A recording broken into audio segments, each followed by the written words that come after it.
ঠিক আছে, এবার আমি এই জিনিসটার রেফারেন্সটা আগে একটু দেখায় নিই, তারপর আমি জি পরের স্টেপটাতে যাচ্ছি, কারণ এই স্টেপটা একটা ইম্পর্টেন্ট স্টেপ। আমরা দেখি যে নবী কি কোরআন সংকলন করার কোনো নির্দেশনা বা কোনো নিজে করছিল কিনা, বা নবীর জীবদ্দশাতে কোরআন বলে কিছু ছিল কিনা, প্রত্যেকটা জিনিসই এই রেফারেন্সটা দ্বারা। আচ্ছা, সরি। জি, আপনি এআর কে জিজ্ঞাসা করতে পারেন যে এটা লিপি আসলে কোরআনটা কে লিখছে, এআর কে জিজ্ঞাসা করতে পারেন লাস্টে। এআই কে আমি আমার মতো করে জিজ্ঞেস করব, অসুবিধা নেই ভাই, আপনি টেনশন নিয়েন না। আপনারা এআই জিনিসটা হচ্ছে যে আপনার প্রোফাইলটাকে সে অ্যানালাইসিস করে, হ্যাঁ, এবং এআই কে নির্দেশনা দেয়া আছে যে কারো ধর্মীয় অনুভূতিতে আঘাত লাগে এমন কথা বলা যাবে না, সেটা সত্য হইলেও বলা যাবে না, ঠিক আছে? এখন আচ্ছা এআই থেকে যদি আপনার এই কথাগুলো বের করতে হয়, তখন আপনার কিছু বিশেষ কমান্ড আছে, সেই বিশেষ কমান্ডগুলো দিলে তখন এআই আস্তে আস্তে এগুলো স্বীকার করে, আস্তে আস্তে বলে, হ্যাঁ, এআই এর চাইপা ধরলে তখন এআই তখন এগুলো বলতে বাধ্য হয়। আপনি সেই কমান্ডগুলো আপনাকে আমি শিখাই দিব, আমরা একসাথে করবো না, অসুবিধা নেই। আপনি একটু দেখেন তো যে এই হাদিসটা একটু আচ্ছা, আমি সরাসরি বই থেকে দেখাচ্ছি। এই হাদিসটা একটু পড়েন ভাই, হ্যাঁ। আপনি পড়লে বেশি ভালো হয়, আমি চোখে একটু কম দেখতেছি, চশমা আমার সাথে নাই। না ভাই, আপনি পড়লে আপনার মুখস্থ হয়ে যাবে, দেখেন আপনি পড়লে আপনার সওয়াবও আছে, আপনার মুখস্থ হয়ে যাবে, জিনিসটা জানতেও পারবেন, বুঝতেও পারবেন। নিজে চার হাজার পড়াটা ছয়শো সবচেয়ে ভালো। চার চার হাজার হাজার ছয়শো ছয়শো একুশ একুশ বুখারি নম্বর। শরীফ, বুখারি শরীফ 4621 পড়েন। আচ্ছা, কি লেখছে যাদের, তাই আমি পড়তে পারতেছি না, অনেক ছোট করে লেখা। আচ্ছা ঠিক আছে, আমি বড় করে দিচ্ছি, আপনি পড়েন, দাঁড়ান।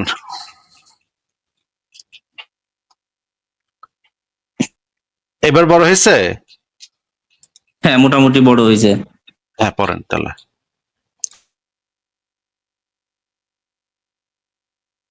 আচ্ছা, পড়েন যাদের পড়েন।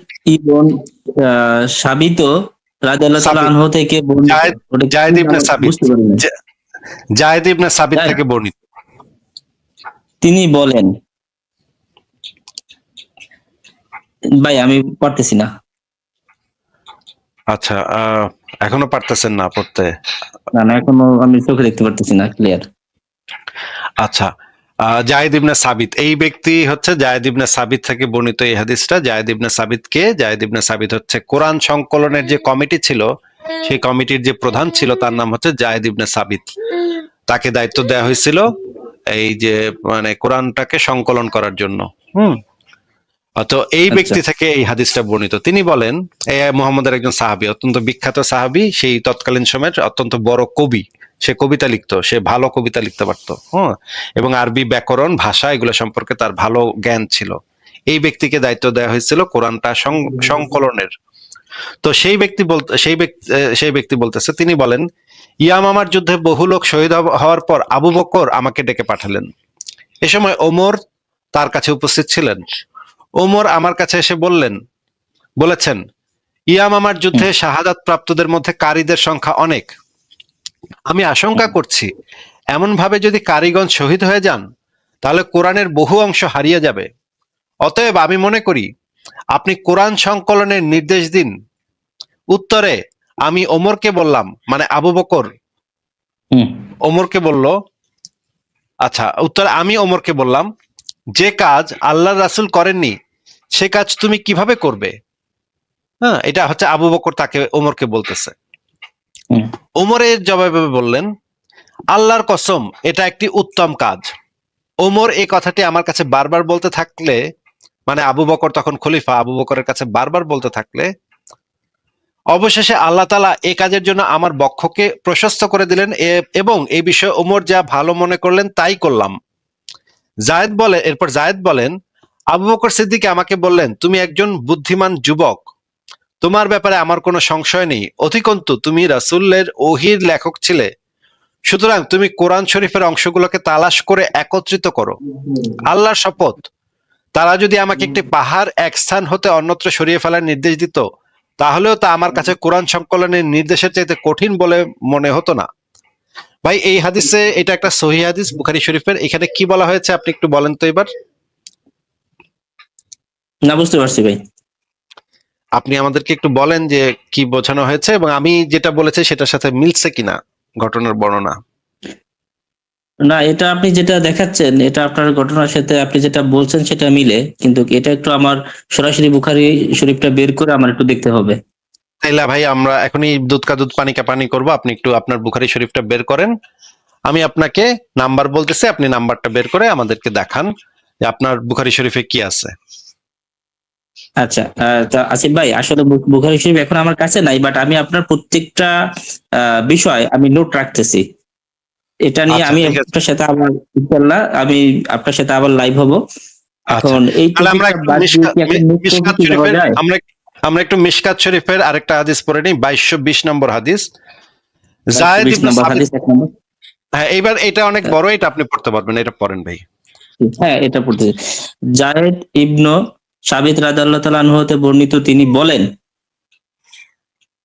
ইয়ামার যুদ্ধের পর খলিফাতুল রসুল আবু আবু বকর রাদিয়াল্লাহু তাআলা আনহু আমাকে ডেকে পাঠালেন।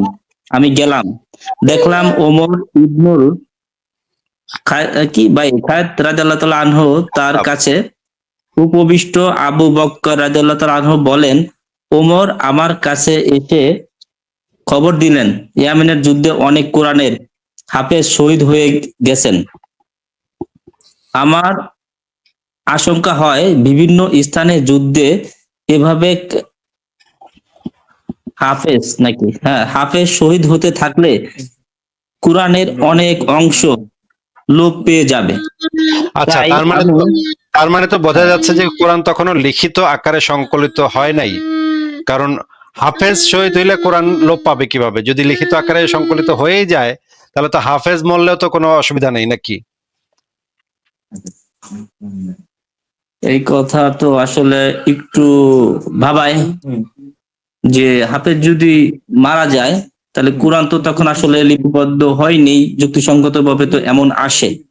আচ্ছা, ইয়ামামার যুদ্ধ আবু বকরের আমলে হয়েছে, ইয়ামামার যুদ্ধ কিন্তু মুহাম্মদের জীবদ্দশায় হয় নাই। আচ্ছা এবার এবং এই সময় এই সময় পরে হয়েছে না এই যুদ্ধ? হ্যাঁ, জি। এবং এই সময়ে খলিফাতুল রাসূল আবু বকর, মানে হচ্ছে আবু বকর হচ্ছে রাসূলের খলিফা, মানে হচ্ছে খলিফার আসনে আছে আবু বকর, তার মানে মুহাম্মদের ততদিনে মৃত্যু ঘটছে। এবার আপনি পড়েন, এর নিচের অংশ পড়েন। আচ্ছা, আবু বকর রাদিয়াল্লাহু তাআলা আনহু বলেন, আমি ওমরকে বললাম, এমন কাজ কিভাবে আপনি করবেন যে কাজ রাসূল আলাইহিস সাল্লাম করেননি?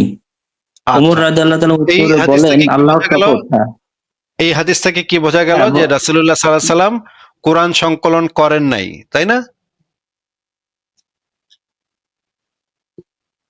রাসূল সাল্লাল্লাহু আলাইহি সাল্লাম, হ্যাঁ, এরকম মানে বোঝা যাচ্ছে, আপনি যেটা দেখাচ্ছেন আমরা এরকম দেখে এটাই বুঝতে পারতেছি।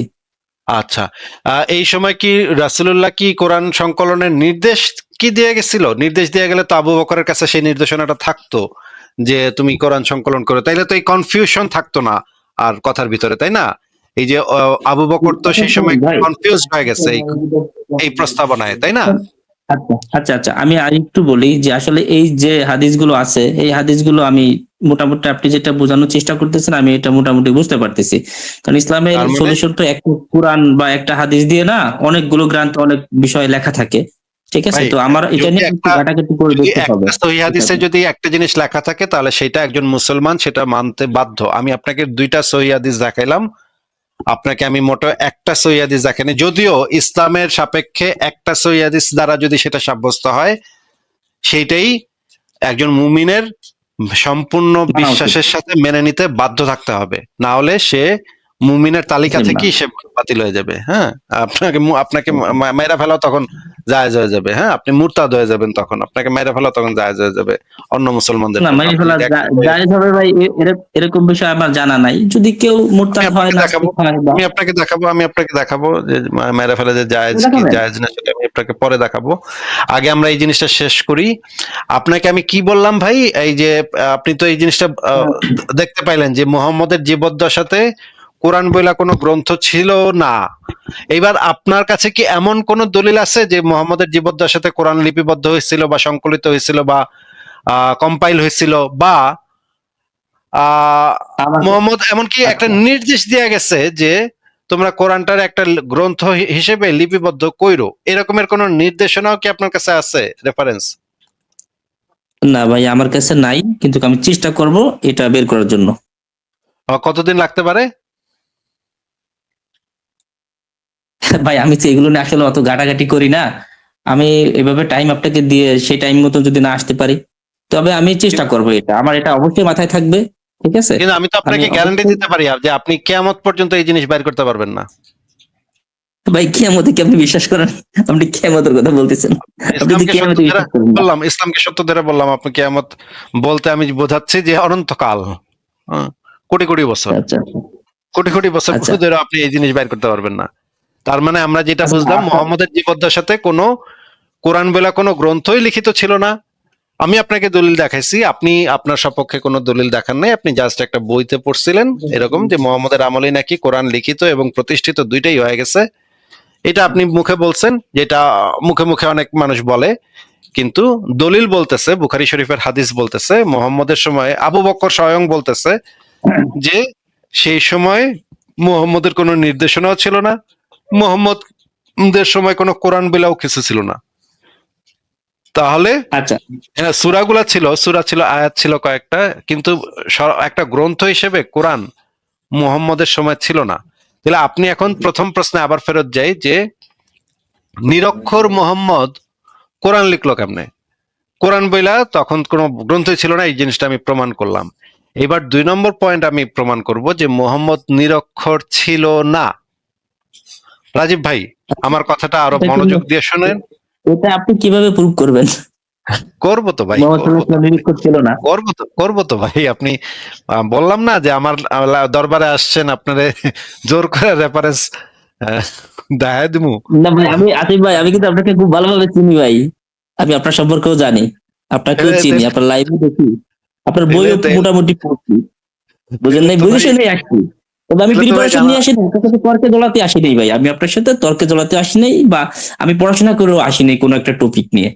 আসতে হলে পরে আচ্ছা, আসবো, এখন দরকার কিন্তু নেই। তাহলে তবে তো আপনি আপনার বলেন। জানার কথা, আপনি যদি মানে আমার সম্পর্কে যাই না থাকেন, তাহলে তো এটা একটু একটু একটু শুনা থাকেন, তাহলে তো এটা জানার কথা যে আমি জোর করে দলিল মুখস্থ করায় তারপরে ফেরত পাঠাই একজন। ওটা জানি, আমি জানি ভাই। আপনি আচ্ছা, জানেন ঠিক কিভাবে আছে, পোলাপানদের কি বানান, আমি ওটা জানি ভাই। পোলাপানদের জি আমি বলেন। ইয়া বানায় দিই না, বেকুব বানায় দিই। কোনো হাগা, কোনো হাগা বানাই দেন না ভাই, ওটা আমি তো খুব ভালোভাবে জানি।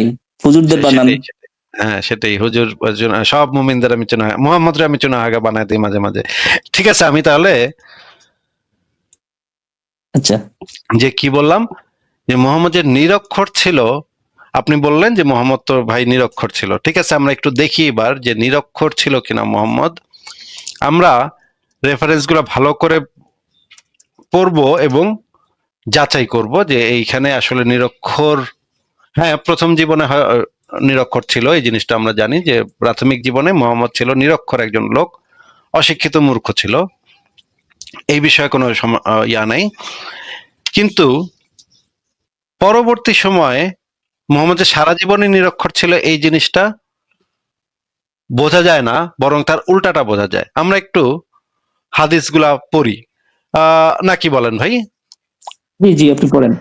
আচ্ছা, আমরা একটু হাদিস বের করে এখন আমি বড় বড় ইসে দিব, আপনি নোট রাখেন, নোট করে নেন, হাদিস নাম্বার গুলো নোট রাখেন বা স্ক্রিনশট মেরে নেন, তাহলে আপনার জন্য সুবিধা হবে, তাহলে আপনি স্ক্রিনশট মারছেন পরে যাচাই করে ভাই? দেখতে পারবেন। হ্যাঁ, স্ক্রিনশট মারছি, স্ক্রিনশট হ্যাঁ, মারতেছি। স্ক্রিনশট মারতে মারতে থাকেন। আমি আপনাকে দেখাচ্ছি বুখারী শরীফ তাওহিদ পাবলিকেশনস 2698 নম্বর হাদিস। এটা হচ্ছে হুদাইবিয়ার সন্ধি, নাম শুনছেন তো তাই না? মক্কাবাসীর সাথে হুদাইবিয়ার সন্ধি হয়েছিল। এই হুদাইবিয়ার সন্ধির ঘটনা, যখন মোহাম্মদ সন্ধি করতে আসছে, এই সময় এই যে দেখেন হুদাইবিয়ার সন্ধি করার সময় আলী, এখান থেকে পড়েন ভাই। আলী রাদিয়াল্লাহু তাআলা আনহু উভয় পক্ষের মাঝে এক চুক্তিপত্র লিখলেন। তিনি লিখলেন মুহাম্মদ সাল্লাল্লাহু আলাইহি সাল্লাম, আবার লেখছে সাল্লাল্লাহু আলাইহি সাল্লাম। মুশরিকরা বলল মুহাম্মদ সাল্লাল্লাহু আলাইহি সাল্লাম লিখবে না, আপনি রাসূল হলে আপনার সঙ্গে লড়াই করতাম না। তখন তিনি এটা কি আল্লাহকে লেখছে, আল্লাহকে বললেন নাকি আলীকে? আলীকে, সরি, আলীকে বললেন, আলীকে বললেন ওটা মুছে দাও। আলী রাদিয়াল্লাহু তাআলা আনহু বলেন, আমি মুছবো না। আল তখন আল্লাহর রাসূল সাল্লাল্লাহু আলাইহি ওয়াসাল্লাম নিজ হাতে তা মুছে দিলেন আচ্ছা, এবং ওই নিজ হাতে সময় তাদের সঙ্গে নিজ হাতে তা মুছে দিলেন সন্ধি মানে করলেন। রাসূলুল্লাহ অংশটুকু মুছে দিলেন, তাই না? এই যে মানে আলী লিখছিল মোহাম্মদের রাসূলুল্লাহ, কিন্তু কাফেররা বলল যে রাসূলুল্লাহ এটা লেখা যাবে না, কারণ রাসূলুল্লাহ হইলে তো আমরা তার সাথে যুদ্ধই করতাম না, আমাদের তো কোনো যুদ্ধই হইতো না। হুম, তাইলে আমরা তো এটা স্বীকার করি না যে সে আল্লাহর রাসূল, এটা তো আমরা স্বীকার করি না, তাইলে এইটা লেখন যাবে না। তখন আলীরা বলল যে এটা মুছা দাও। আলী বলল না, আমি এটা মুছবো না, এটা আমি লিখমুই। তখন মোহাম্মদ সেই চুক্তিপত্রটা নিজ হাতে নিয়ে নিজ হাতে এই রাসূলুল্লাহ অংশটুকু মুছা দিলেন। মোহাম্মদ থাকলো আর রাসূলুল্লাহ অংশটুকু মুছা দিল, তাই না ভাই? ভাই যে এত বড় একটা কোরআন শরীফ লিখতে পারে, মানে আমাদের ধর্মগ্রন্থ অনুসারে সে এই রাসূল সাল্লাল্লাহু আলাইহি সাল্লাম এতটুকু লেখা, এটা বোঝাটা অস্বাভাবিক কিছু না। আমার কাছে মনে হচ্ছে এটা স্বাভাবিক। সেটা সেটা আমরা দেখবো তো, আস্তে আস্তে দেখবো। আপনি আগে একটু এই জিনিসটা ক্লিয়ার করেন যে সে এই অংশটুকু রাসূলুল্লাহ অংশটুকু মুইসা দিল, তার মানে তো সে এই রাসূলুল্লাহ অংশটুকু কোন জায়গাতে লেখা আছে সেটা সে তো দেখতে পাইছিল এবং সেটাকে পড়তে পারছিল, তাই না? পড়তে পারলো, হ্যাঁ, হ্যাঁ, এখান হ্যাঁ। থেকে তো এই জিনিসটা শিওর হওয়া যায় নাকি? হুম, হুম, হুম, হুম, আচ্ছা, এটা পড়তে ঠিক পারছে আছে। জিনিসটা। শোনেন, আমি এই কথার ভিতরে একটা কথা বলি যে আমার একজন হ্যাঁ, কাকা বলেন। আছে, কুটি কাকা। সে কোনোদিন হ্যাঁ, স্কুলের বারান্দায় যায়নি, কিন্তু কিন্তু সে দলিল বেশ ভালোই মোটামুটি এমনি এমনি একটু পড়তে পারে এই লাস্ট বয়সে এসে। কেমনে হ্যাঁ। পারে ভাই আমি শেষ জানি বয়স না সেটা। শেষ বয়সে এসে অনেকেই পারে, এটা স্বাভাবিক। এটা মানে কেমনে, এটার কোনো অলৌকিক ব্যাপার না, এটা হচ্ছে খুবই স্বাভাবিক ব্যাপার। ঠিক আছে, এবার আমরা দেখি হুম, তাওহীদ প্রকাশনী সহিহ বুখারী 2699 নম্বরটা দেখি, একই হাদিস। দেখেন, রাসূলুল্লাহ তখন চুক্তিপত্রটি নিলেন এবং লিখলেন। দেখা যাচ্ছে ভাই? হুম, হুম, দেখা আচ্ছা, যাচ্ছে ক্লিয়ার। এই এই হাদিসে লেখা, আহ আলী বলতেছিল না, আমি আপনাকে কখনো মুছবো না। আল্লাহ রাসূল তখন চুক্তিপত্রটি নিলেন এবং লিখলেন। এই সন্ধিপত্র মোহাম্মদ ইবনু আব্দুল্লাহ, মানে মোহাম্মদের রাসূলুল্লাহ টু কাইটা মোহাম্মদ লিখলো সেখানে, আব্দুল্লাহ। মোহাম্মদ হুম, ইবনু আব্দুল্লাহ এইটা লিখলো, এবং জি। হুম, সাথে লিখলো খাপবদ্ধ অস্ত্র ব্যতীত আর কিছু নিয়ে তিনি মক্কায় প্রবেশ করবেন না, এটাও মোহাম্মদ নিজে লিখলো। এই হাদিসে এটা লেখা। আমরা একটু দেখি যে এটা একটু সরাসরি বই থেকে দেখি, বুখারী শরীফ হুম। দেখেন। এই যে দেখেন এখানে কি লেখা ভাই, পড়েন তো, এখন দেখা যাচ্ছে? না, না, নিজ আচ্ছা হাতে। পড়ছি ভাই, একবার তো ওটা পড়লাম। আচ্ছা, আপনি তো ঠিক আছে। পড়লেন। হ্যাঁ, ঠিক আছে, আপনি পড়ছেন। এবার এই অংশটা দেখি, এইখানে দেখেন। এরপর তিনি আলীকে বললেন, রাসূলুল্লাহ শব্দটি মুছে দাও। তিনি বললেন, না, আল্লাহর কসম, আমি আপনাকে কখনো মুছবো না। রাসূলুল্লাহ তখন চুক্তিপত্রটি নিলেন এবং লিখলেন, এ সন্ধিপত্র মোহাম্মদ ইবনে আব্দুল্লাহ সম্পন্ন করেন, খাপবদ্ধ অস্ত্র ছাড়া আর কিছু নিয়ে তিনি মক্কায় প্রবেশ করবেন না। কথাটা কি এখানে লেখা আছে ভাই? হুম, হুম, লেখা আছে। তাহলে মোহাম্মদ নিজে লিখলেন, এই কথাটা কি লেখা আছে ভাই? হুম। আচ্ছা, মোহাম্মদ এলে পড়তেও পারতো এবং লিখতেও পারতো, এই দুইটা আমরা মোটামুটি শিওর হইলাম। আরো শিওর হব, অসুবিধা নেই, আরো আছে, মানে শেষ হয়ে যায়নি। বুখারী শরীফ তাওহীদ পাবলিকেশনস এর 65 নম্বর হাদিসে কিন্তু আমার এই কথা ভাই, একটা একটা কথা, তখন তোমার বয়স কত ছিল? মানে ওই যে যে কথাটা বলা হয়েছে বা হাদিসটা লিখছে, তখন তোমার আসলে হুদায়বিয়া বয়সটা কত সন্ধির ছিল সময় ওই ঘটনাটার সময়? হুদায়বিয়া এটা কি বলতে সন্ধির পারেন? সময় বয়স ছিল 53 বছর বা 54 বছর বয়স ছিল। 53 বছর বা 54 বছর বয়স ছিল, তাই তো ভাই ভালোই বয়স ছিল, প্রায় লাস্ট বয়সের কাছাকাছি। জি বলেন, তারপরে কি বলেন আচ্ছা, ভাই? ঠিক আছে, এখানে বুখারী শরীফের তাওহীদ 65 নম্বর হাদিস। এখানে কি লেখা আছে পড়েন তো ভাই। রাসূলুল্লাহ সাল্লাল্লাহু আলাইহি ওয়াসাল্লাম হলুদ কালিতে কি লেখা আছে সেটা একটু পড়েন, হলুদ ব্যাকরণে। নবী সাল্লাল্লাহু আলাইহি সাল্লাম কি আলাইহি সাল্লাম একখানা পত্র লিখলেন অথবা একখানা পত্র লিখতে ইচ্ছা পোষণ করলেন, আচ্ছা, তখন আমাদেরকে তাকে একটু বলা বলেন হলো। তো যে মোহাম্মদ হয় পত্র লিখছিল অথবা পত্র লিখতে ইচ্ছা পোষণ করছিল। এখন আপনি হুম। আমাদেরকে একটু বলেন তো, যে বেটা লিখতে পারে না সে বেটা লিখবেই বা কেমনে, বা অথবা লিখতে ইচ্ছা পোষণই বা কেমনে করবে? এখন এই ঘটনাটা তো ভাই 40 বছরের পরে গিয়ে বা 53 বছরের সময় বললেন, ওই সময়টা আসলে সে লিখতে পারতো কি না না পারতো সেটা আমার জানা নাই এটা। আচ্ছা, কিন্তু সে আমি সারা তো জীবন সেটাই যে বলছিলাম। নিরক্ষর ছিল সেটাই এটাও তো আমার সেটাই জানা নেই। সেটাই তো আমি আপনাকে প্রমাণ করতেছি যে সে সারা জীবন নিরক্ষর ছিল না, সেটাই তো আমরা প্রমাণ রাইট করতেছি রাইট ভাই। রাইট রাইট এটা এটা এখন হতে পারে, যে এটা হতে পারে যে সারা জীবন সে নিরক্ষর ছিল না, এটা হতে পারে। আচ্ছা, সেটাই আপনাকে আমি প্রমাণ করতেছি, একটু দেখেন, দলিল বের করে প্রমাণ করতেছি। সুনান তিরমিজি শরীফের হাদিস নাম্বার হচ্ছে 1216 নম্বর হাদিস, যে চুক্তিপত্র রাসূলুল্লাহ সাল্লাল্লাহু আলাইহি সাল্লাম আমাকে লিখে দেন, একজন রাবি বলতেছে, একজন সাহাবী বলতেছে, একটা চুক্তিপত্র রাসূলুল্লাহ আমাকে লিখে দিছিল, সেটা তোমাকে পড়ে শোনাবো। রাসূলুল্লাহ লিখে আমাকে লিখে দেন, এই কথাটা বলছে। হ্যাঁ, ঠিক আছে, এই জিনিসটা আমরা দেখলাম, আরো আমরা দেখি, আরো আছে, শেষ মোটামুটি হয়নি। ভাই এই টপিকটা নিয়ে, এই এই টপিকটা নিয়ে আমি মোটামুটি ক্লিয়ার। না না, আরো আছে তো ভাই, আরো জরুরি হাদিস আছে তো, এটা তো আরো জরুরি হাদিস।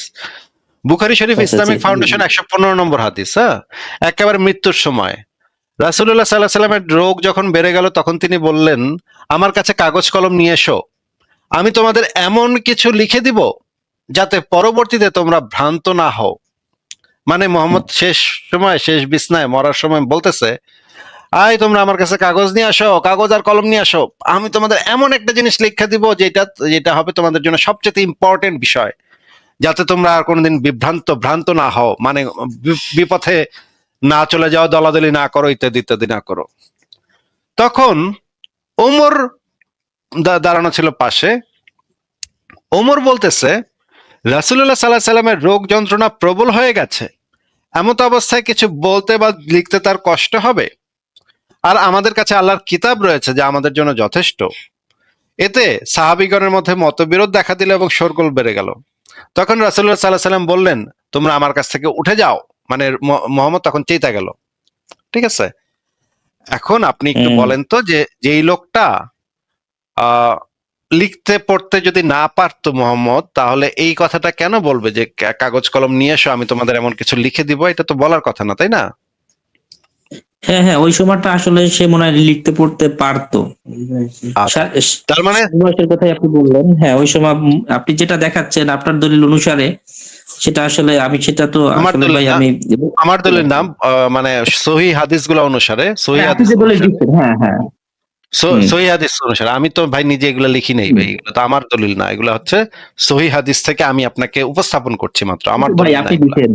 জি জি জি জি। ঠিক আছে, তাহলে আচ্ছা। আমরা দুইটা জিনিস ক্লিয়ার হইলাম। আপনার প্রশ্নের ভিতরে দুইটা গলত ছিল, দুইটা সমস্যা ছিল। হুম এক ছিল নিরক্ষর মোহাম্মদ কোরআন লিখলো কেমনে, এই কোশ্চেনের হুম ভিতরে হুম। দুইটা প্রবলেম। এক হচ্ছে মোহাম্মদ যে সারা জীবন নিরক্ষর ছিল, এটা আপনি পাইছেন কোথায়? এটা তো আমরা দেখতে পাইতেছি না, আমরা তো দেখতে পাইতেছি উল্টা কথা, মোহাম্মদ সারা জীবন নিরক্ষর ছিল না। হ্যাঁ, শুরুর দিকে হুম। নিরক্ষর ছিল, অশিক্ষিত মূর্খ ছিল, গোয়ার ছিল, সেটা ঠিক আছে। কিন্তু পরবর্তী সময়ে যে সে লিখতে পড়তে পারতো না, সেটা তো আপনি বলতে পারতেছেন না, কারণ আপনার হাদিসগুলা, সহি হাদিসগুলা উল্টা কথা বলতেছে। দুই নম্বর বিষয় হচ্ছে মোহাম্মদের জীবদ্দশাতে তো কোরআন বিলা কোনো গ্রন্থ, লিপিবদ্ধ গ্রন্থই ছিল না, তাহলে মোহাম্মদ লিখবো কেমন? এখন আপনার কোশ্চেনটা আমি একটু চেঞ্জ করে দেই, দেখেন আপনার কোশ্চেনটা আসলে এরকম কিনা।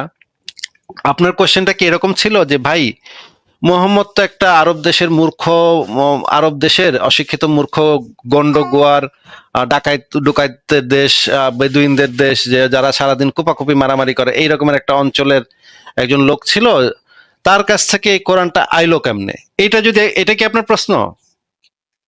আসলে কোশ্চেনটা এটাই ছিল, আপনি এটাই আচ্ছা, শুনছিলেন, আমি কিন্তু এটাই বলছিলাম মুখ দিয়ে।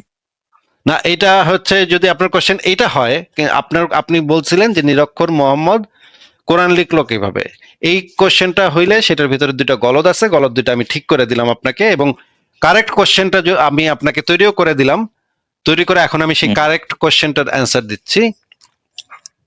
মোহাম্মদ কিন্তু যে আমি একটা নোট রাখছি, আপনার আপনি দুইটা যে অ্যান্সার দিচ্ছেন ওটার ভিতরে আমি একটা নোট রাখছি।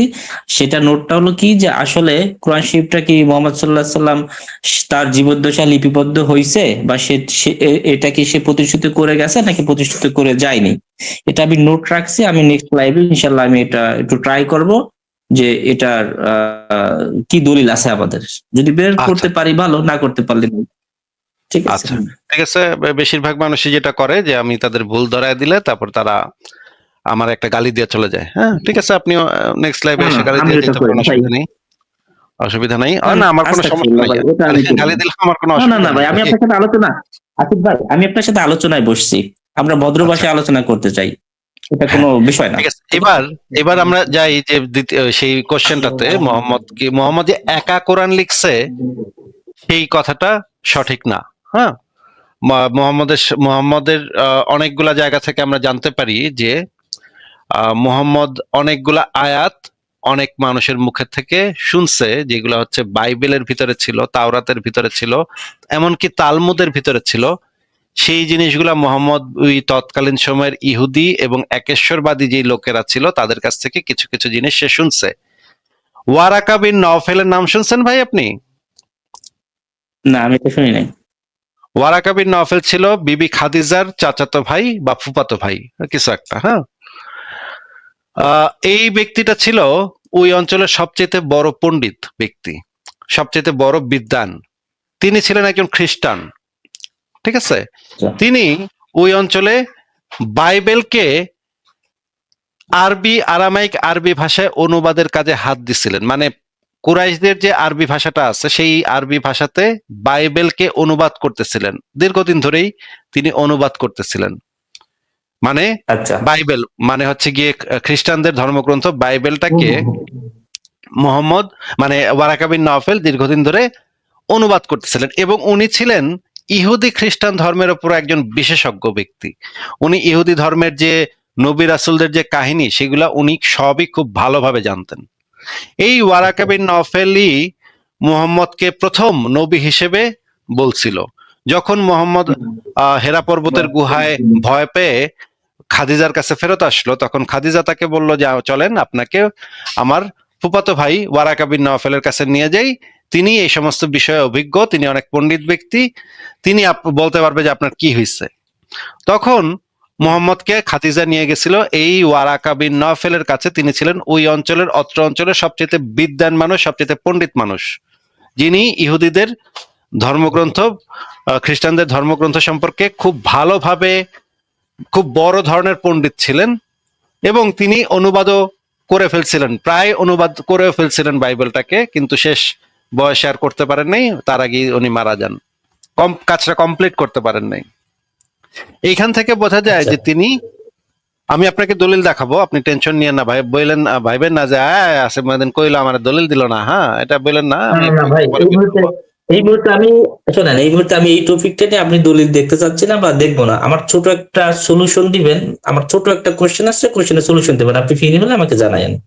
আচ্ছা বলেন। আপনার কথা শেষ আচ্ছা হলে আমাকে জানায়েন। আচ্ছা ঠিক আছে, আমার কথা আমি কি শেষ কোশ্চেন করি। করতে পারি? তো এই আচ্ছা, এই ব্যক্তি এই ব্যক্তি হচ্ছে গিয়ে মানে যখন মোহাম্মদ আসলো, ওই যে ভয়টা পায়া, হেরা পর্বতের গুহায় ভয়টা পায়া যখন খাদিজা তাকে নিয়ে আসলো, ওয়ারাকা বিন নওফেল তখন তাকে বললেন যে এই ধরনের ঘটনা মুসার সাথেও ঘটছিল, মুসার কাছে এরকম একটা মানে ইয়ে আসছিল, অসুবিধা নাই, তুমি তো নবী হয়ে গেছো, তুমি টেনশন নিও না, তুমি নবী হয়ে গেছো, তোমারে আল্লাহ পাক নবী হিসেবে ইয়া দিছে।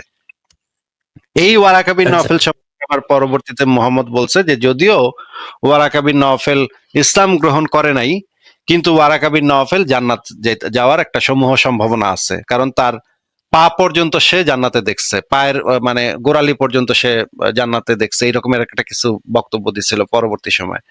তো এই লোকটা তখন মোহাম্মদকে আহ ভালোভাবে বুঝায় যে তুমি টেনশন করো না, ভয় পাও না, তোমার অসুবিধা নাই, তুমি ভয় টয় পাইছো, তুমি টেনশন করো না। এখন কিছুদিন পরে ওয়ারাকা বিন নওফেল মারা গেল। হুম, অদ্ভুত হ্যাঁ। বিষয় হলো ওয়ারাকা বিন নওফেল মারা যাওয়ার পরে মুহাম্মদের কাছে ওহী আসা হঠাৎ করে বন্ধ হয়ে গেল। দীর্ঘদিন আর কোনো ওহী টহি আসে না। ওয়ারাকা বিন নওফেলও নাই, ওহিও নাই। কি ব্যাপার? জিব্রাইল কি ওয়ারাকা বিন নওফেলের দেখে আসতো নাকি? সমস্যাটা কোথায়?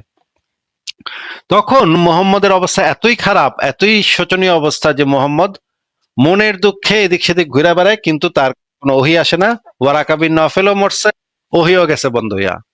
ঘটনা কি? এখন মনের কষ্টে মুহাম্মদ গেল আত্মহত্যা করতে। মুহাম্মদ গেল পাহাড়ের উপরে থেকে লাফ দিয়ে নিচে পড়ে আত্মহত্যা করবো, আমার মনে হয় আমার কাছে আর ওহী টহী আসবে না, এগুলা মনে হয় সব ভুয়া জিনিস ছিল, সেগুলো ভাইবা টাইবা মনের দুঃখে সে গেল আত্মহত্যা করতে। ভাই এটার আমি কি যে রেফারেন্স আছে ভাই? এটার কি রেফারেন্স আছে? মোহাম্মদ সাল্লাল্লাহু আলাইহি ওয়াসাল্লাম আত্মহত্যা করতে গেছে, এটার কি রেফারেন্স আছে? অবশ্যই আছে ভাই, আপনি বললাম তো ভাই, আপনি কোথায় আসছেন। আচ্ছা ঠিক আছে, আমরা একটু বের করি। আহ আমরা সেই হাদিসটা বের করি যে এই হাদিসের ভিতরে এই জিনিসগুলো পরিষ্কারভাবে বোঝা যাবে যে ওয়ারাকা বিন নওফেল কে ছিল। এবং আচ্ছা, আমার কাছে এই হাদিসটার একটা খণ্ডিত অংশ আছে। আচ্ছা, আমি দেখাচ্ছি, দেখেন। আচ্ছা, না হলে পরে দেখেন, না অসুবিধা না, নেই, লাস্টে দেখেন। অসুবিধা নেই ভাই, আমি সবই দেখাতে পারবো। ক্লিক করলেই বাইরে যাবে, সব আমার কাছে রেডি থাকে। তো এই হাদিসটার নাম্বার হচ্ছে বুখারী শরীফ তাওহীদ পাবলিকেশনস, হাদিস নাম্বার হচ্ছে হাদিস নাম্বারটা এখানে দেয়া নাই। হ্যাঁ, আমরা একটু নিচে যাই। এইটা হচ্ছে বুখারী শরীফের একদম সরাসরি বই থেকে। এটা কি দেখা যাচ্ছে ভাই? Green colour. হ্যাঁ, গ্রিন কালার দেখেন। এরপর কিছুদিনের মধ্যেই ওয়ারাকার মৃত্যু হয়, এই লাইনটা দেখা যাচ্ছে? হ্যাঁ, দেখা যাচ্ছে, স্ক্রিনশট দিছি। আচ্ছা, আর কিছুদিনের জন্য ওয়াহিও বন্ধ থাকে। এমনকি নবী এই অবস্থার কারণে অত্যন্ত চিন্তিত হয়ে পড়লেন। এমনকি আমরা এ সম্পর্কে তার থেকে জানতে পেরেছি যে তিনি পর্বতের চূড়া থেকে নিচে পড়ে যাওয়ার জন্য একাধিকবার দ্রুত সেখানে চলে গেছেন। ভাই, কথাটা কি বুঝতে পারছেন? অবশ্যই বুঝতে পারছি, তারপরে বলেন ভাই, নিজেকে তিনি ফেলে দেওয়ার জন্য। পর্বতের চূড়া থেকে নিচে পড়ে যাওয়ার জন্য একাধিকবার দ্রুত সেখানে চলে গেছেন। যখনই নিজেকে ফেলে দেওয়ার জন্য পর্বতের চূড়ায় পৌঁছাতেন, তখনই জিব্রিল তার সামনে আত্মপ্রকাশ করে বলতেন, হে মোহাম্মদ, নিঃসন্দেহে আপনি আল্লাহর রাসূল। এতে তার অস্থিরতা দূর হতো এবং নিজ মনে শান্তিবোধ করতেন। তাই সেখান থেকে ফিরে আসতেন। ওয়াহি বন্ধ অবস্থায় যখন তার উপর দীর্ঘ হতো, তখনই তিনি ওইরূপ উদ্দেশ্যে দ্রুত চলে যেতেন। যখনই তিনি পর্বতের চূড়ায় পৌঁছাতেন, তখনই জিব্রিল তার সামনে আত্মপ্রকাশ করে আগের মতো বলতেন। ভাই, মোহাম্মদ যে বেশ কয়েকবার আত্মহত্যা করার ট্রাই করছে, এটা এখান থেকে কি বোঝা যাচ্ছে? বুঝতে পারছি। এবং এই ওয়াহিটা বন্ধ হয়েছিল ওয়ারাকার মৃত্যুর সাথে সাথে। একটা দীর্ঘ গ্যাপ ছিল যে সময় কোনো ওয়াহি নাজিল হয় নাই, তাই না? তার মানে আচ্ছা, ওয়ারাকা বিন নওফেলের সাথে তো বাইবেলের খুবই ঘনিষ্ঠ সম্পর্ক, কারণ সে ছিল সেই বাইবেলের উপরে সবচেয়ে বড় বিশেষজ্ঞ। আচ্ছা, আমরা এই হাদিসের ব্যাখ্যাটাও পড়ি নসরুল বারী শরহে বুখারী থেকে। দেখেন, এখানে যে জিনিসটা বলা হচ্ছে যে রাসূলুল্লাহর ওয়াহির সূচনা হয় ঘুমের ঘোরে ভালো স্বপ্নের মাধ্যমে। এই খাদিজা তার কাছে খাদ্য সামগ্রী প্রস্তুত করে দিয়ে যেতেন। একদিন ফেরেশতা এসে হেরা গুহায় একদিন ফেরেশতা এসে বলল, আপনি আল্লাহর রাসূল, ইত্যাদি ইত্যাদি। তারপরে মোহাম্মদ কম্পিত হৃদয়ে ফিরে এলেন। তারপরে দেখেন এখানে লেখা, মোহাম্মদের আপ্যায়ন ইত্যাদি ইত্যাদি করেন। এরপর তাকে তিনি ওয়ারাকা ইবনে নওফেল ইবনে আসাদ ইবনে আব্দুল উজ্জা ইবনে কুসাইয়ের কাছে এলেন। আর তিনি খাদিজায়ের চাচাতো ভাই এবং তার পিতার পক্ষ থেকে চাচাও ছিলেন, যিনি জাহিলি যুগে খ্রিস্ট ধর্ম গ্রহণ করেছিলেন। তিনি আরবি কিতাব লিখতেন, তাই সে ইনজিল আরবিতে ভাষান্তর করেছেন। দেখা যাচ্ছে? তাই ইনজিল আরবিতে রূপান্তর করেছেন, এই কথাটা দেখা যাচ্ছে? আচ্ছা, যতখানি লেখা আল্লাহর মঞ্জুর ছিল। তিনি ছিলেন অতি বৃদ্ধ, দৃষ্টিশক্তিহীন ব্যক্তি। খাদিজা তাকে বললেন, হে আমার চাচাতো ভাই, তোমার ভাতিজার কথা শুনুন। তখন ওয়ারাকা বললেন, হে ভাতিজা, তুমি কি দেখেছো? রাসূলুল্লাহ যা কিছু দেখেছিলেন তা তাকে অবহিত করলেন। ভাই, এই যে ওয়ারাকা বিন নওফেল কে ছিলেন এবং তিনি কোন বিষয়ে বিশেষজ্ঞ ছিলেন, এই জিনিসটা কি এখান থেকে বোঝা যাচ্ছে? তিনি ইনজিল আরবিতে অনুবাদ করছিল। তাহলে ইনজিলের যে বক্তব্যগুলা পূর্ব যুগের নবী রাসূলদের কথা কোথা থেকে মোহাম্মদ জানছে, এটা তো পরিষ্কার ভাবে বোঝা যায় ভাই। আচ্ছা, ঠিক আছে, এরপরে আমরা আরো পড়ি। দেখেন এখানে যে এই বিষয়টা রেফারেন্স আর না গেলেও হবে। তো আমার ছোট একটা কোশ্চেন ছিল, যদি অনেক রাত হয়ে গেছে, তো যদি কাইন্ডলি একটু আমাকে একটা সলিউশন দিতেন। আচ্ছা, বলেন। সলিউশন ছিল কি ভাই, আমি একটা সরকারি প্রজেক্টে কাজ করি, বুঝছেন? তো সেখানে এখন আসলে এই মুহূর্তে মানে 10 টাকা দিয়ে 100 টাকা ইনকাম করতে পারতেছি, বুঝছেন? তো আমি ইচ্ছা করলে লক্ষ লক্ষ টাকা ইনকাম করতে পারতেছি, এখানে ধরারও কেউ নাই, দেখারও কেউ নাই। বাট আমি আসলে প্রবলেমও পড়ার সম্ভাবনা নাই, পার্সেন্টেজ 0 বললেই চলে। তো ভাই আমি কি এখন এই টাকাগুলো নিতে পারি? আপনার কাছে কোশ্চেন, একটু সলিউশন যদি দিতেন কাইন্ডলি। এটা তো ভাই আপনি ডিসিশন নিবেন। এটা তো আমরা তো ভাই এখানে দিনের প্রশ্নোত্তর পর্ব তো এটা না। এটা তো আপনার ডিসিশন নেবেন, যেটা যুক্তি প্রমাণ দিয়ে আপনি যাচাই বাছাই করবেন যে এই জিনিসটা মানুষের জন্য কল্যাণকর, আপনার জন্য কল্যাণকর, সবার জন্য কল্যাণকর, সেই সিদ্ধান্তটা নেবেন। আসলে কি ভাই, বিষয়টা হলো কি, জিনিসটা নিতে পারলে আমি আসলে আমার জন্য অনেক কল্যাণকর হয়। অবশ্য দেশের জন্য একটু ক্ষতি হয়, বাট আমার জন্য অনেক ভালো হয়। তো তাহলে এখন যদি আমি যদি আসলে যদি অন্য কিন্তু আমি মানুষের ভয়ে, যদি অন্য কিন্তু মানুষের আসলে জন্য সৃষ্টিকর্তা ক্ষতিকর যে হয়, ভাই, যদি অন্য মানুষের কিন্তু জন্য ভাই ক্ষতিকর হয়, জি, তাহলে জি, তাহলে তো জি। এটা যৌক্তিক না। এই নেয়াটা তো আপনার জন্য যৌক্তিক হবে না। না, কিন্তু আমার অনেক ভালো হয় ভাই, কিন্তু আমি সৃষ্টিকর্তার ভয় নিতে পারতেছি না। আসলে সৃষ্টিকর্তাকে আসলে বিশ্বাস করি তো ভাই, ভাই এই জন্য আসলে ভয় নিতে পারতেছি না। সৃষ্টিকর্তার ভয় যদি, আপনার বিশ্বাস কথা না যদি করলে সত্য হেরাম ভাই, হইতো, সত্যি ভাই। ভাই এই আসিফ কথার ভাই, না মাঝখানে সত্যি কথা কথা বলেন কি? না, কথার মাঝখানে কথা বলেন না ভাই, কথার মাঝখানে কথা বলেন না, একটু কথা শুনেন আগে। আচ্ছা, আচ্ছা, সৃষ্টিকর্তার আচ্ছা। ভয় যদি মানুষ এই ঘুষ না খাইতো, তাহলে তো ভাই বাংলাদেশ হইতো সবচেয়ে দুর্নীতিমুক্ত দেশ। কারণ বাংলাদেশের 99.99% মানুষ নাকি ধর্মে বিশ্বাসী।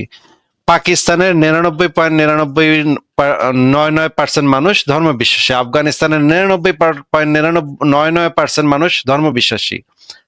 এই সমস্ত দেশ হচ্ছে পৃথিবীর সবচেয়ে দুর্নীতিপ্রবণ, সবচেয়ে অসভ্য, সবচেয়ে ইতর, সবচেয়ে খুনি, সবচেয়ে ডাকাত, সবচেয়ে ছিনতাইকারী, সবচেয়ে নারী নির্যাতনকারী দেশগুলা হইতেছে এই দেশগুলা। বিশ্বাস করি, আর আপনি ঠিকই কইছেন, আর কিন্তু আমি আপনি ঠিক থাকি, ঠিকই বলছেন। রাজীব ভাই একটু কথার মাঝখানে কথা না বলে একটু কথা শুনেন। আমি থাকি আচ্ছা, আচ্ছা। ইউরোপিয়ান একটা দেশে, যেই দেশে 49% মানুষ ধর্মহীন নাস্তিক। জার্মানিতে 49% মানুষ, ইংল্যান্ডে 59% মানুষ হচ্ছে ধর্মহীন, ধর্মে অবিশ্বাসী। তারা পরকালেও বিশ্বাস করে না, জান্নাত জাহান্নামেও বিশ্বাস করে না। জাপানে হইতেছে প্রায় 80% মানুষ, প্রায় 85 বা 90% মানুষ তারা ধর্মে অবিশ্বাসী, পরকালে অবিশ্বাসী। হ্যাঁ, ফিনল্যান্ড, হ্যাঁ, হ্যাঁ, হ্যাঁ। স্ক্যান্ডিনেভিয়ান দেশগুলাতে বেশিরভাগ মানুষ হচ্ছে ধর্মে অবিশ্বাসী, পরকালে তারা কেউই বিশ্বাস করে না। আমি এই সমস্ত দেশগুলা, অনেকগুলা দেশ ঘুরছি এবং এখানে আমি দেখছি যে এইখানে দুর্নীতি আছে, কিন্তু অত্যন্ত সামান্য। সরকারি পর্যায়ে কোনো দুর্নীতি নাই। না, কোনো ওরকম জায়গায় ভালো আমি, ঠিক নিতে কোনো ভাই। জায়গায় আমি কোনো পুলিশে 100 টাকা দিব, বা ট্রাফিক সিগন্যালে দাঁড়ায়া ট্রাফিক পুলিশের পকেটে 10 ইউরো গুঁজে দিব, এইটা ভাই এখানে কল্পনাতীত ভাই। ব্যাপার। এটা এখানে কখনো সম্ভব না। এটা এখানে কখনো হুম, হুম। সম্ভবই না। আমার কেউ চিন্তাও করবে না, এই জিনিসটা কারোর মাথাতেই আসবো না যে 10 ইউরো আমি এর পকেটে ঘুষ দিমু। হ্যাঁ, এটা কখনো কারো মাথাতেই আসার সম্ভাবনা নেই। এই দেশে আমি দেখছি একটা মেয়ে রাত 3টার সময় প্রায় ন্যাংটা অবস্থায়, আমি নিজের ট্রেনে, আমি নিজের পাশে বসেছিলাম এক মেয়ে, মেয়েটার ড্রেস এতই ট্রান্সপারেন্ট যে ভিতরে সব দেখা যাচ্ছে ভাই। হ্যাঁ, মানে সে সারা রাত পার্টি পুটি কইরা মদ টদ খায়া বাসায় ফিরতেছে রাত 3টার সময়, এবং সে বিন্দাস হ্যাঁ, যাইতেছে। তার কোনো টেনশন নাই যে কেউ তারে কিছু করব, এটার কোনো টেনশন তার ভিতরে আমি দেখলাম না।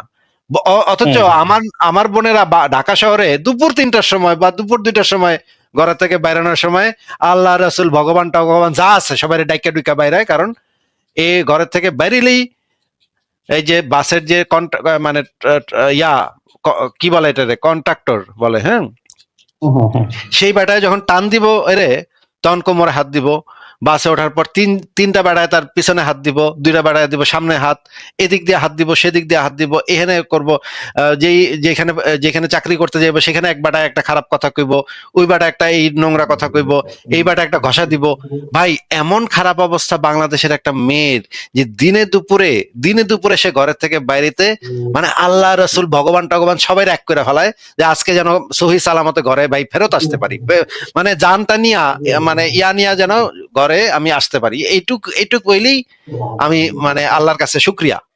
ঠিক আছে, আমার পুরো আত্মীয় স্বজন যত মানুষ, যত মেয়ে আছে, সবার অনেকের সাথে আমি কথাবার্তা বলছি, সবার এক অবস্থা ভাই। এখন আপনি বলতেছেন যে এই আল্লাহর ভয়ে বা পরকালের ভয়ে নাকি আপনি দুর্নীতি করতেছেন না। আমি তো ভাই স্ট্যাটিস্টিক্যাল ডেটা দেখতেছি যে যে সমস্ত দেশে পরকালে বিশ্বাস নাই সেই সমস্ত দেশ সবচেয়ে সভ্য দেশ। এবং আপনারা যদি এখন বলি আমি, রাজীব ভাই আপনারা ভিসা দিমু, আফগানিস্তানের ভিসা আর সুইডেনের ভিসা, আপনি বাইসা লইবেন, দুই দেশে আপনাকে একটা বাড়ি দেওয়া হবে, আপনার পরিবার সহ আপনি কোন দেশে যাইতে চান, আমি আপনারা গ্যারান্টি দিতে পারি, মানে মাটি কামড়া হইলো আপনি সুইডেনের দিকে দৌড় দিবেন। আপনি হ্যাঁ, হ্যাঁ, জিন্দেগিতে কখনো আফগানিস্তানে যাইবেন না। কারণ আফগানিস্তানে আপনার মতো আপনার ধর্মে বিশ্বাসী দিনী ভাইরা আছে যারা আপনার মতোই বিশ্বাস করে পরকালে তাকে বিচার হইব। আমি আপনাকে এই গ্যারান্টি দিতে পারি, বাংলাদেশে যদি এই সুযোগ দেয়া হয় যে তো করে সবাই রে আফগানিস্তানের ভিসা দিব আর সুইডেনের ভিসা দিব, কোন দিকে যাবি ক? আমি গ্যারান্টি সুইডেন দিতে যাবে পারি বাংলাদেশ দেখছি না। খালি হয়ে যাবে, বাংলাদেশ খালি হয়ে যাবে, একটা মোল্লা মুন্সিরও পাওয়া যাবে না যে সুইডেনে যাবে না। হ্যাঁ, যে কেউ আফগানিস্তানে যাইতে রাজি হবে, একেবারে পাগল না হইলে, বদ্ধ পাগল না হইলে কেউ আফগানিস্তানে যাইতে রাজি হবে না, পাকিস্তানে যাইতেও রাজি হবে না। কারণ ওই সমস্ত দেশে কারা থাকে ভাই, কারা থাকে এই যে ইসলামে বিশ্বাসী, ধর্মে বিশ্বাসী, পরকালে বিশ্বাসী, পরকালে আল্লাহ পাপ দিবে এই জন্য আমি দুর্নীতি করব না। আপনি কত সুন্দর করে বললেন পরকালে আল্লাহ আমাকে জাহান্নাম দিবে এই ভয় আমি দুর্নীতি করছি না। দেখেন আমি আমার ধর্মটা কত ভালো শিক্ষা আমাকে দিয়েছে। ভাই আপনার শিক্ষা আপনাকে ফালতু মানে কিছুই শিক্ষা দেয় নাই। আপনার ধর্ম আপনাকে ভাই 10 শিখাইছে, সেকেন্ড আমার একটু 10 সেকেন্ড বলতে দিন আপনার ভাই, ধর্ম 10 আপনাকে সেকেন্ড বলতে শিখাইছে দিন। সারা জীবন আকাম কুকাম কইরা শেষ বয়সে গিয়া হজ করে আইসা মানে শেষ করে আসে সব সব পরিষ্কার করে আসা, আপনার পুরা খাতা পরিষ্কার করে আসা এবং তওবা করে আসা, এইটা আপনার ধর্ম আপনার শিখাইছে। আপনার ধর্ম আপনাকে এই শিক্ষা দেয়। হ্যাঁ বলেন। 10 সেকেন্ডের কথা হলো কি, আসলে ভাই সত্যি মানে সত্যি যদি কেউ মানতো যে সৃষ্টিকর্তা আছে, মৃত্যুর পরে বিচার হবে, অন্যায় করলে বিচার হবে, এটা যদি সত্যি কেউ মানে তাহলে আসলে সে অন্যায় করতে পারবে না। আর যদি কেউ মিথ্যা মানে, হোক সে মুসলিম, এটা হোক ভাই সে অনেক না, ধর্ম। এটা আপনি খুবই ফালতু একটা কথা বলতেছেন। যারা বাংলাদেশে থাকে, যারা দুর্নীতি কারণ করতেছে, হচ্ছে ভাই, আমি ওয়ার্ল্ড এটা কি বলতেছি, আমি ওয়ার্ল্ড বলতেছি ভাই, আমি ওয়ার্ল্ড ভাই, বলতেছি, যদি এটা এটা সত্যি কেউ এটা মেনে থাকে। এটাকে বলা হয় নো ট্রু স্কটসম্যান ফ্যালাসি।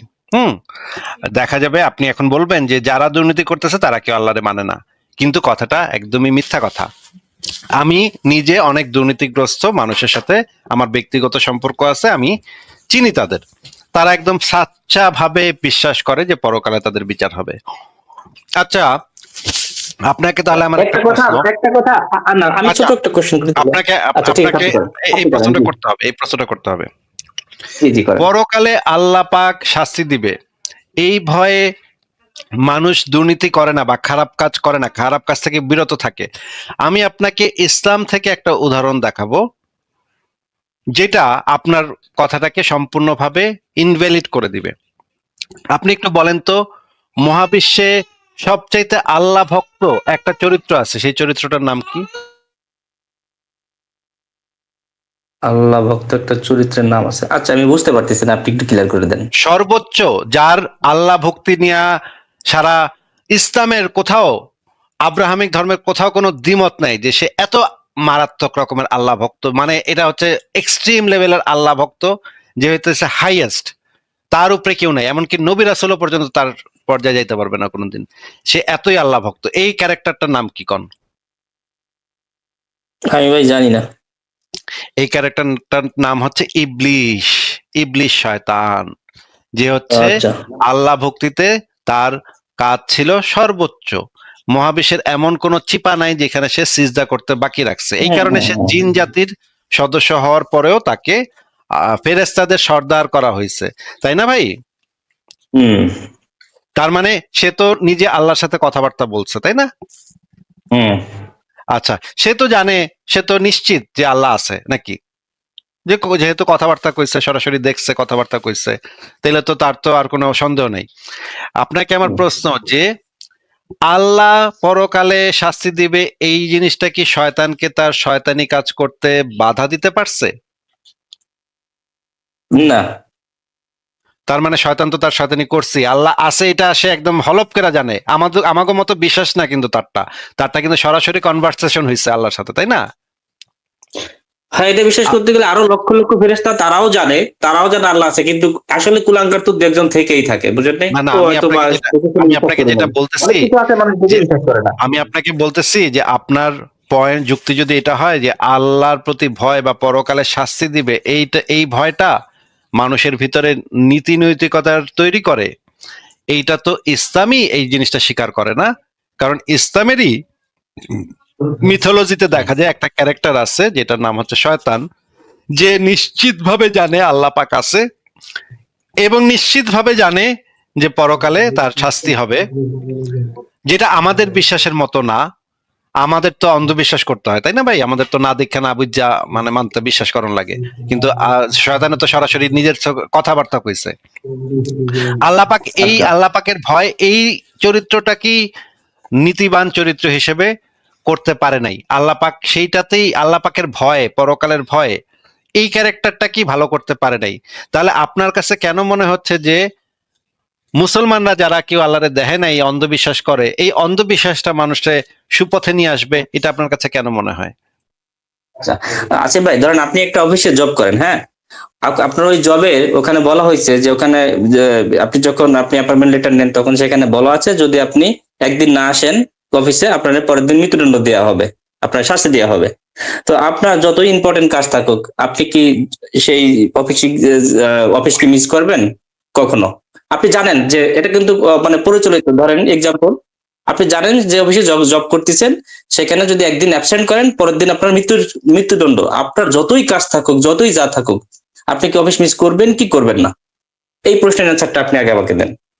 কিন্তু ভাই এই রকমের যদি মানুষ যদি মানে বিশ্বাসের কারণে যদি মানুষের নৈতিকতার যদি পরিবর্তন হইতো, তাহলে তো আমরা ওটাই হতো বাস্তব তাহলে, এই তো। ক্ষেত্রে তো আমরা উল্টা জিনিসটা দেখতেছি ভাই।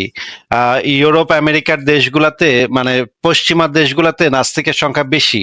তার মানে কি আপনি হ্যাঁ বলতে হ্যাঁ, এটা চাচ্ছেন সত্য যে ভাই, এটা সত্য, এটা সত্য, ভাই, আমি আপনার তার কথা মানে কি আপনি সত্যতার বলতে সাথে একমত। চাচ্ছেন তার মানে কি আপনি বলতে চাচ্ছেন নাস্তিকরা আস্তিকদের থেকে বেশি পরকালে বিশ্বাস করে, নাইলে তারা মানে নৈতিক হইলো কেমনে ভাই?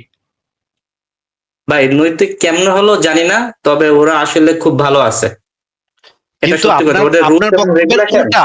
ওদের রুলস আপনার এবং বক্তব্যের রেগুলেশন অনেক উল্টাটা ভালো। ভাই, আপনি যে বক্তব্যটা যেই পয়েন্টটা উত্থাপন করছেন তার উল্টা প্রমাণ আমরা পশ্চিমা বিশ্বে দেখতে পাইতেছি এবং মুসলিম বিশ্বে দেখতে পাইতেছি। উল্টাটা হইতেছে, আপনি যেটা বলছেন সেটা তো দূর কি বাত, এটার একেবারে অপোজিটটা হইতেছে।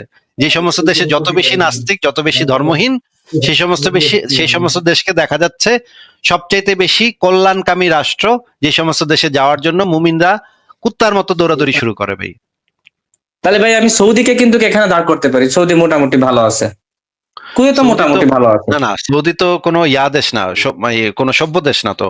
সৌদি হচ্ছে মানে একটা মুসলিম অসভ্য দেশ। দেশ। সৌদি হচ্ছে একটা অসভ্য দেশ, কিন্তু ওদের তেলের টাকা আছে, সেই তেলের টাকা দিয়ে ওরা পোদ্দারি করে ভাই। এই একটা দেশে রাজ পরিবারের এক একজন মানে রাজা রাজপুত্র এরা 40-50টা করে বিয়া করে ভাই। এটা কোনো সভ্য দেশ তো হইতে পারে না। না সেটা ঠিক আছে, কিন্তু আপনি ধর্ষণের মাত্রা দেখলে, যে কিছুক্ষণ আগে ধর্ষণের কথা বলছেন, সৌদি আর আমেরিকাকে যদি তুলনা করেন তাহলে সৌদি ধর্ষণের সংখ্যা অনেক কম আর আমেরিকাতে অনেক আরে বেশি। সৌদিতে ধর্ষণ কতজন হয় সেটা তো আমাদের কাছে কোনো স্ট্যাটিস্টিক্যাল ডেটাই নেই, কারণ এই দেশে মানবাধিকার কর্মীদেরকে ঢুকতেই দেয় না, কোনো গবেষণা করতে দেয় না। আমেরিকাতে যদি আপনি একটা মেয়ের গায়ে হাতও দেন, সাথে সাথে সে 911-এ ফোন দিবে এবং সাথে সাথে পুলিশ এসে আপনারে চ্যাংদোলা করে নিয়ে যাবে। যে কোনো মেয়ে, যে কোনো ছেলে, যে কেউ সাথে সাথে 911-এ ফোন দিলে সেটা রিপোর্টে চলে যায়, নিউজে চলে যায়, সেটা সাথে সাথে হচ্ছে গিয়ে বড় ঘটনা ঘটলে এই আন্তর্জাতিক নিউজ হয়ে যায়। ওইখানে তো ভাই প্রেস মুক্ত। এই সমস্ত দেশে প্রেস মুক্ত, আপনার কোনো ভয় ভীতি নাই। একটা ধার্মিক দেশে একটা মেয়ের যেইভাবে ভয় পাইতে হয়, যে আপনি মনে করেন বাংলাদেশে থাকেন, আপনার বোনটা বা আপনার বাসার একটা মেয়ে যদি ভাই কারো দ্বারা আসিফ ভাই, আমি নির্যাতনের শিকার আমি হয়, একটু সে তো হ্যাঁ, ভাই পুলিশের কাছে গিয়ে বলতে লজ্জা পাবে, ভাববে যে আমার মানে পরিবারের মান সম্মান কি। আপনি গিয়ে তখন বলবেন যে আই কারো কইস না, পুলিশের কাছে কইস না, এগুলো নিয়ে মামলা মোকদ্দমার দরকার নাই, এ, আচ্ছা পরিবারের মান সম্মান সব ধূলিসাৎ হয়ে যাবে, এগুলো আপনি গিয়ে বলবেন আসিফ ভাই, তখন। আসিফ ভাই আমি আর একটা কথা বলি, সেটা হলো একটু পরে আপনার সাথে আরেকদিন কথা হবে, কালকে অবশ্যই আছে তো ভাই, অনেক রাত হয়ে গেছে, ঠিক আছে? তো আমরা আসলে বিদায় নিতে চাচ্ছি, আমি পরে আপনার সাথে ওই যে যে টপিকটা আমি লিখে রাখছি আমি ওটা নিয়ে একটু ঘাটাঘাটি করবো, করে আপনার সাথে পরে ইনশাল্লাহ লাইভে যোগ হবো, ঠিক আছে, বুঝছেন? ঠিক আছে রাজীব ভাই, ভালো ঠিক থাকেন, আছে, আপনাকে বিদায় জানাই ভালো তাহলে, ঠিক আছে।